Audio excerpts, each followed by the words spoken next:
Baik, selamat pagi pemirsa. Kabar khusus kembali hadir langsung dari Pengadilan Negeri Jakarta Pusat. Kami akan mengabarkan bagaimana jalannya sidang dari kasus pembunuhan Wayan Mirna Solihin dengan terdakwa Jessica Kumala Wongso.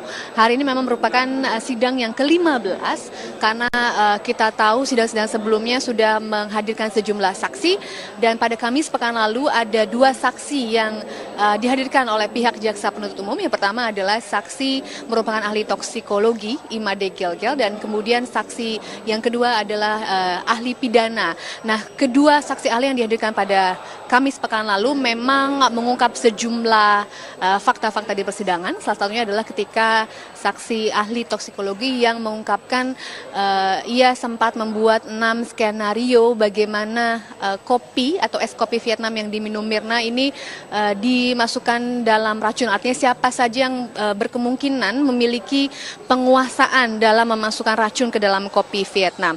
Kemudian saksi ahli pidana juga mengungkapkan sejumlah hal, diantaranya juga mengungkapkan bahwa ketika pasal pembunuhan berencana dituduhkan atau dijerat pada seseorang, ini tidak membutuhkan motif begitu. Dan ada sejumlah fakta-fakta lain yang kemudian terungkap di persidangan. Kita lihat terlebih dahulu pemirsa apa saja yang terjadi pada persidangan pada hari Kamis pekan lalu.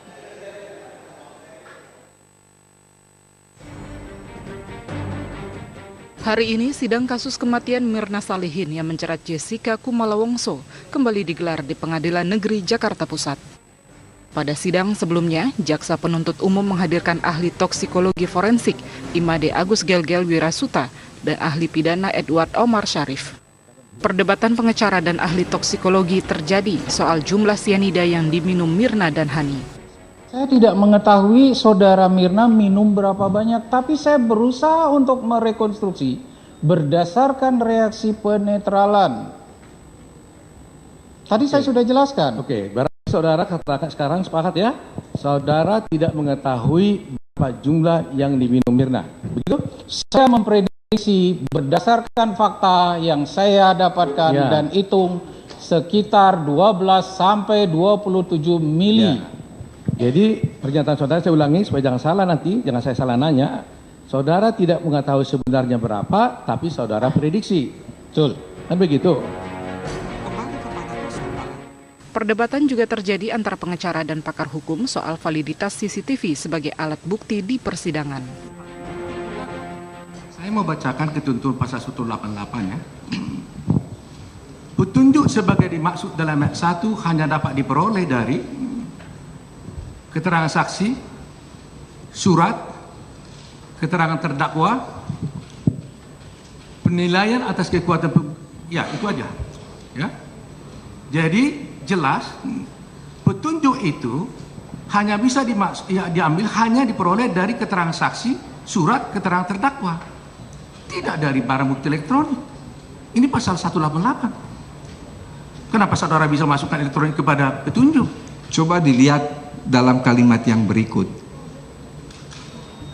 Penilaian atas kekuatan pembuktian dari suatu petunjuk dalam setiap keadaan tertentu dilakukan oleh hakim dengan ahli dan bijaksana setelah ia mengadakan pemeriksaan dengan penuh kecermatan dan kesamaan berdasarkan hati nuraninya. Iya.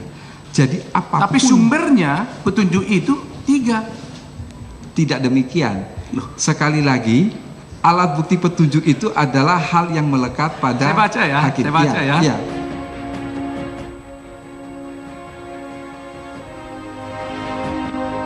Dari Jakarta, tim TV One mengabarkan.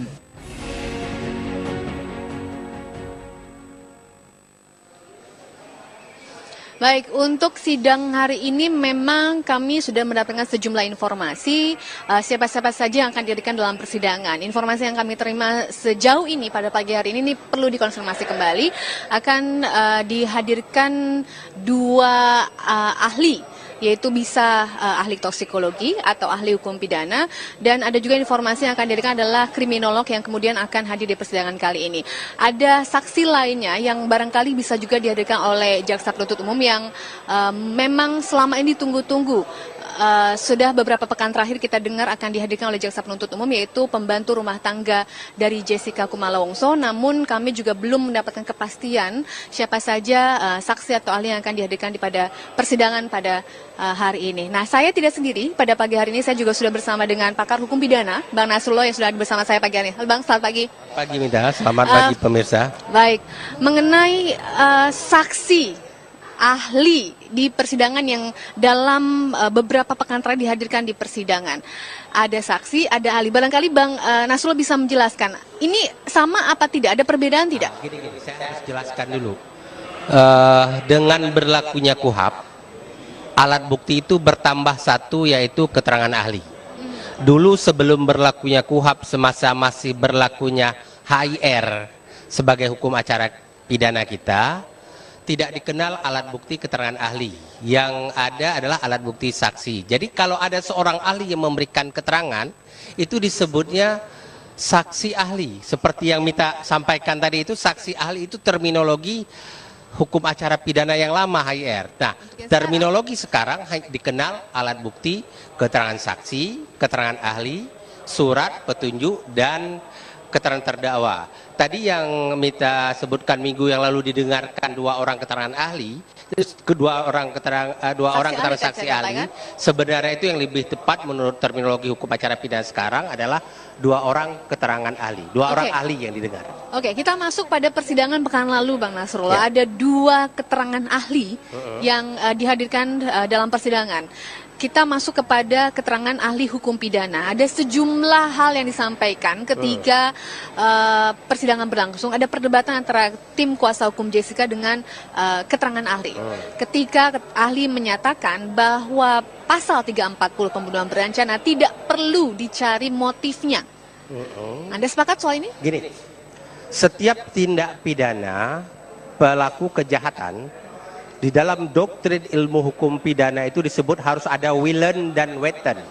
Willen itu adalah kehendak, wetten itu pengetahuan. Oleh karena itu, setiap tindak pidana pasti ada motifnya. Nah, masalahnya adalah dalam kaitan pembunuhan berencana, ketika dia sudah punya waktu untuk berpikir cukup, untuk mencegah perbuatan itu dia lakukan apa tidak, akhirnya tetap dia lakukan, dia berencana, maka motifnya itu tidak perlu lagi dibuktikan. Pasti dia punya motif, tapi di dalam pembuktian tidak perlu lagi dibuktikan motifnya. Sekarang misalnya, Mita maaf ya, Mita ingin membunuh saya. Mita sudah bawa pisau dari rumah dan segala macam. Setelah kita ngobrol-ngobrol, tiba-tiba Mita tikam saya di jantung, kemudian saya meninggal. Itu sudah pasti kan ada kehendak dari Mita untuk menghilangkan. Nah, apakah motif Mita membunuh saya? Itu tidak perlu dibuktikan lagi. Yang penting dibuktikan adalah rencana Mita. Rencana dan aksi pembunuhan itu. Aksi pembunuhan itu harus bisa dibuktikan bahwa sudah direncanakan terlebih dahulu, kemudian ada perbuatan yang dilakukan. Tapi yang pasti adalah setiap perbuatan pidana pasti ada motif. Nah, apakah motif itu perlu dibuktikan apa tidak?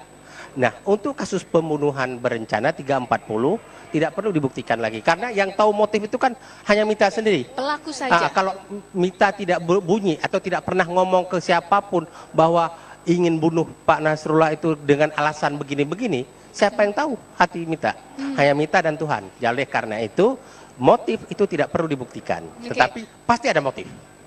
Artinya ketika kemarin pengacara meminta secara langsung bahwa intinya apakah memang motif itu perlu apa tidak, ketika keterangan ahli menyatakan tidak perlu ada motif, artinya ini memang yang dicari begitu. Iya, sekali lagi saya katakan pasti ada motif, tapi tidak perlu dibuktikan. Tidak perlu dibuktikan. Ya. Artinya hakim nanti hanya melihat perbuatannya saja begitu. Baik, ditahan sampai di situ dulu Bang Nasrullah. Kita lihat kembali cuplikan dari keterangan ahli toksikologi Imade Gelgel yang kemarin memang memberikan keterangannya pada persidangan pada Kamis pekan lalu dan sempat terjadi perdebatan dalam persidangan dengan kuasa hukum dari Jessica. Kita lihat berikut ini. Di dalam berita acara ini dikatakan, Nur Sarman itu berpendapat bahwa yang masuk ke dalam truk korban itu adalah 298, karena yang diminum Mirna adalah 20 ml. Saya tanya, bagaimana caranya saudara dapat 20 ml? Dia bilang dia bikin percobaan dengan satu orang laki-laki. Ya kan? Nah, pertanyaan saya adalah apakah metode percobaan seperti itu seorang yang minum dari sedotan menurut saudara ahli bisa dibenarkan enggak kesimpulan ahli tersebut bahwa setiap orang satu sedot itu jumlahnya udah pasti 20 ml? Itu saya tanya. Pendapat saudara bebas mau ngomong apa. Kalau dia berdasarkan fakta, benar pendapat dia. Saya berdasarkan fakta ini. Saudara Nur Samran berdasarkan fakta percobaan yang dilakukan. Benar menurut dia. Benar. Dia, saya berdasarkan pada ini. Jadi menurut saudara benar kalau sekali HIP itu pasti 20 ml? Berdasarkan percobaan yang dibuat oleh saksi toksikologi saudara Dr. Nur Samran Subhadi. Bagaimana pendapat saudara? Karena ternyata Hani juga menyedot juga. Satu sedotan juga. Tapi nggak mati. Saya tidak punya bukti Hani menyedot satu sedotan. Oh iya, di berita acara kan dikasih pada saudara. Saya hanya mengatakan berita acara sunat tertulis saya meminum. Berapa banyak yang diminum saya tidak tahu. Pada ini juga semua jadi berapa banyak yang diminum saudara tidak tahu kan? Coba dilihat apa yang saya buat. Saya tidak mengetahui saudara Mirna minum berapa banyak, tapi saya berusaha untuk merekonstruksi berdasarkan reaksi penetralan. Tadi saya sudah jelaskan. Oke, berarti saudara katakan sekarang sepakat ya? Saudara tidak mengetahui berapa jumlah yang diminum Mirna. Begitu? Saya memprediksi berdasarkan fakta yang saya dapatkan dan hitung sekitar 12 sampai 27 mili. Ya. Jadi pernyataan saudara saya ulangi supaya jangan salah nanti, jangan saya salah nanya. Saudara tidak mengetahui sebenarnya berapa, tapi saudara prediksi. Betul. Kan begitu? Ketika suatu racun masuk ke dalam tubuh, dia akan masuk pertama kali ke dalam sistem peredaran darah. Dia akan beredar ke seluruh tubuh bersama aliran darah, sehingga pada kondisi tertentu yang disebut dengan steady state pharmacokinetic, konsentrasi yang ada di dalam darah akan sama dengan konsentrasi yang ada di dalam organ. Artinya, ketika organ diperiksa tidak diketemukan, berdasarkan kebenaran yang disampaikan oleh ilmuwan farmakokinetik dunia yang diakui oleh seluruh ilmuwan farmakokinetik, berarti di darah juga tidak diketemukan setelah tubuh korban diotopsi. Bukan pada saat korban meninggal. Lalu saya berusaha menjelaskan kenapa tidak diketemukan. Tadi sudah sangat jelas saya jelaskan. Sianida akan berubah menjadi karbon monoksida, kemudian menjadi gas NH3 dan asam sulfat. Berarti dengan fakta ilmiah yang ada tidak mungkin ditemukan setelah kematian sampai tubuh korban diotopsi. Kalau itu dijadikan masalah, ya saya akan bertanya, kenapa sianida sifat kamu seperti itu? Kenapa kamu tidak seperti kafein aja, biar gampang diketemukan? Kapan kamu berada, kamu tetap ada di situ, sianida. Begitu jawabannya nantinya. Penonton tenang. Pertanyaan saya kan sangat logis dan mengikuti pendapat saudara. Saya juga logis menjelaskan. Saudara mengatakan ini parameter. Itu persoalannya kan. Jadi saudara mengatakan parameter untuk menentukan orang ini mati karena sianida, salah satu antaranya adalah ditemukannya tiosyanat di dalam hati. dan urin. Faktanya itu nggak ditemukan, kan itu persoalannya. Dan diperiksa dan tidak ditemukan. Kemudian saudara mengatakan kemungkinan itu terjadi karena terserap dalam darah. Faktanya darah tidak diperiksa. Lantas saudara memberikan analisis, kan begitu. Kan kesulitan kita kan di situ. Kalau darahnya diperiksa, kita sudah langsung tahu, oh betul ada di sana Fe atau tidak, ada cyanida atau tidak. Baik, itu yang terjadi pada persidangan pada Kamis pekan lalu. Bagaimana keterangan dua ahli yang disampaikan dalam persidangan. Saya kembali ke Bang Nasrullah. Kita menyambung yang tadi, Bang, mengenai motif. Keterangan ahli kemarin juga sempat menyatakan bahwa ketika ada tenggat waktu antara pemikiran dan pelaksanaan, itu memang dikatakan bisa didapatkan atau masuk dalam pasal 340 begitu kan. Nah, kemudian kuasa hukum kembali mencecar saat itu. Nah, mencecar motif, kemudian mencecar juga apa yang dinamakan barang bukti dan alat bukti termasuk juga CCTV. Saya kembali tentang waktu ya.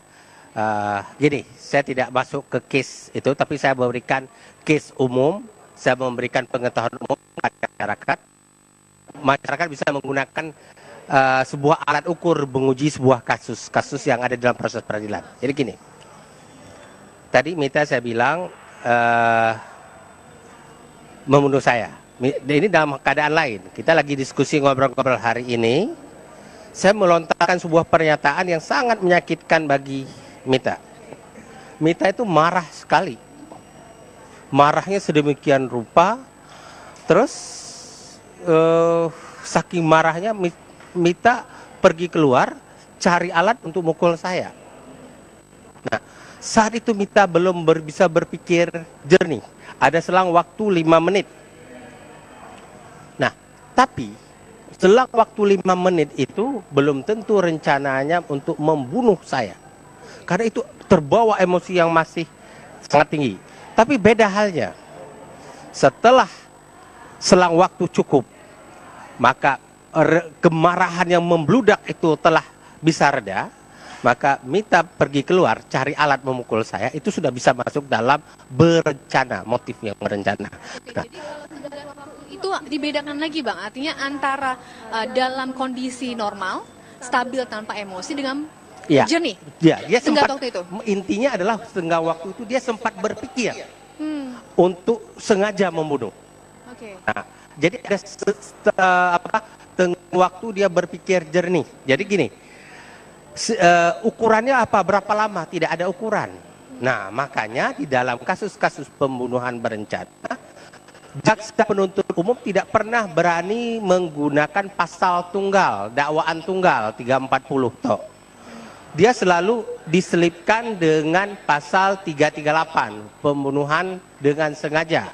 Nah, karena apa? Bisa saja ada tenggang waktu tadi itu bisa multi tafsir. Ada orang mengatakan itu dia bisa berpikir jernih. Ada orang saat itu tidak bisa berpikir jernih, memang emosi yang sangat marah membludak masih. Dia ambil apapun dia melakukan itu. Memang ada tenggang waktu. Jadi kamu mungkin cari keluar, cari kayu ingin mukul saya. Nah, makanya fakta persidangan nanti bisa membuktikan bagaimana peristiwa itu terjadi. Mungkin psikolog akan, jadi dalam hukum pidana ini ada ilmu bantu. Ilmu bantunya itu antara lain psikologi, ilmu sidik jari, ilmu sosiologi. Itu untuk mengukur bagaimana tingkat kemarahan kamu, tingkat emosi kamu saat berpikir itu. Nah, makanya case per case itu kita secara teoritis bisa kita gunakan gambaran umum. Tetapi dalam praktek penanganan perkara itu harus diuji kasus per kasus. Apakah tenggang waktu yang ada itu cukup jernih untuk Mita berpikir ingin menghabisi nyawa saya secara berencana atau tidak? Jangka waktu itu hanya jangka waktu emosi yang belum berpikir jernih. Walaupun ada waktu 5 menit, kadang-kadang masih marah yang membludak karena pernyataan saya yang sangat tadi. Padahal Mita dari rumah datang ke sini wawancara saya tidak pernah merencanakan membunuh saya. Tidak pernah ada niat. Tidak ada pernah niat. Tetapi karena ada pernyataan lontaran saya sedemikian rupa membuat emosi sangat tinggi. Mita sempat cari keluar, cari kayu untuk memukul saya. Itu kan ada tenggang waktu, ya. Nah, tidak seketika, tapi tenggang waktu cari keluar itu kan masih dianggap masih masa emosi tinggi. Jadi niatan yang terjadi itu tenggat waktu itu walaupun dalam masa yang singkat, ketika masa singkat itu berpikir jernih itu bisa dikatakan berencana. Kalau sempat berpikir jernih dia berencana. Dan makanya tentang berencana ini, ya, itu banyak sekali teori-teori tentang tenggang waktu itu, teori para sarjana itu banyak sekali. Bahkan teori sebab akibat dan lain-lain itu yang saya anggap tidak perlu saya pada masyarakat complicated hukum pidana, tapi penjelasan tadi itu cukup dipahami sebagai bahwa tidak semua tenggang waktu itu dianggap sebagai berencana, tapi bisa saja tenggang waktu yang singkat pun itu bagian dari berencana, tergantung case per case. Yang kemudian kemarin juga keluar dari keterangan ahli di persidangan adalah mengenai CCTV, Bang. Kemudian kuasa hukum menyatakan ketika usai persidangan bahwa CCTV tidak bisa dijadikan barang bukti yang kemudian membuyarkan apa yang sudah diperlihatkan di persidangan. Pertanyaan yang paling mendasar adalah apakah CCTV ini merupakan barang bukti, alat bukti, atau bisa dikatakan tidak keduanya kemudian tidak bisa diuji keabsahannya di persidangan. Jadi gini, mahkota dari sebuah perkara pidana adalah surat dakwaan. Dalam surat dakwaan itu berisi tuduhan jaksa penuntut umum terhadap apa yang dilakukan oleh terdakwa. Nah, jadi surat dakwaan itu harus bisa dibuktikan. Karena untuk membuktikan itu apa? Bukti-bukti. Bukti-bukti itu ada dua macam, alat bukti dan barang bukti. Nah, kita rujuk dulu itu doktrin. Nah, sekarang masuk kepada hukum positif Indonesia. Ya, hukum positif Indonesia mengatakan alat bukti itu hanya 5. Keterangan saksi, keterangan ahli, surat, petunjuk, keterangan terdakwa. Kemudian ada lagi barang bukti. Barang bukti itu tidak termasuk alat bukti. Barang bukti itu dikategorikan sebagai data penunjang, data pelengkap, data penguat dari alat bukti. Nah, sekarang untuk menghukum orang, bukti apa yang digunakan? Apakah boleh alat bukti atau barang bukti? Untuk menghukum orang itu harus digunakan alat bukti, bukan barang bukti. Bisa jadi alat bukti dulu yang harus dipunyai. Bisa saja ada 1000 barang bukti, tapi kalau alat bukti yang tidak ada, orang tidak bisa dihukum, dia harus dibebaskan. Tapi cukup 2 alat bukti, tanpa barang bukti, orang sudah bisa dihukum. Nah, kalau begitu fungsinya apa? Sebagai data pelengkap. Misalnya begini, Mita menikam saya tadi saya bilang. Nah, pakai pisau. Kemudian pisau itu adalah barang bukti. Nah, kemudian ada beberapa teman kru yang melihat Mita menikam. Mereka adalah saksi, memberikan keterangan sebagai saksi. Berarti mereka alat bukti. Satu. Kemudian tikaman Mita di perut saya itu, kemudian saya divisum. Di visum, hasil visum itu keluarlah keterangan dari seorang ahli. Keterangan dari seorang ahli bisa 2. Kalau ahli itu datang ke pengadilan menjadi alat bukti keterangan ahli, tapi kalau ahli itu memberikan keterangan dalam bentuk surat, setelah dia baca visum, maka itu alat bukti surat. Nah, dalam visum itu, alat bukti surat itu disebutkan lukanya 5 cm, dalamnya 10 cm. Nah, saksi teman-teman kru dihadirkan di persidangan sebagai alat bukti keterangan saksi. Ditanya, apakah saudara melihat saksi menikam, apakah saudara saksi melihat terdakwa menikam Nasrullah? Ya, saya lihat ditikam. Pakai apa? Pakai pisau. Kemudian diperlihatkan pisau. Apakah pisau itu ini yang digunakan untuk menikam Nasrullah? Saksi menerangkan, ya. Nah, maka barang bukti pisau tadi telah menguatkan keterangan saksi. Nah, kemudian ditambah lagi tadi ada visum. Visum itu menyatakan luka saya lebar 5 cm, dalam 10 cm. Nah, pisaunya sendiri memang masuk. panjang pisau 15 cm, luka saya sesuai pisaunya itu lebar 5 cm. Berarti barang bukti telah mendukung alat bukti surat. Nah, demikian juga dalam kasus yang sama, barang bukti itu ada beberapa klasifikasi. Pertama adalah barang yang digunakan untuk melakukan tindak pidana, itu pisau. Atau barang yang menjadi tujuan tindak pidana, kita mencuri sebuah televisi rumah orang. Atau barang yang telah membantu terjadi tindak pidana. Misalnya kita buka mobil, mencuri mobil dengan kunci T. Kunci T itu telah menjadi membantu terjadi tindak pidana.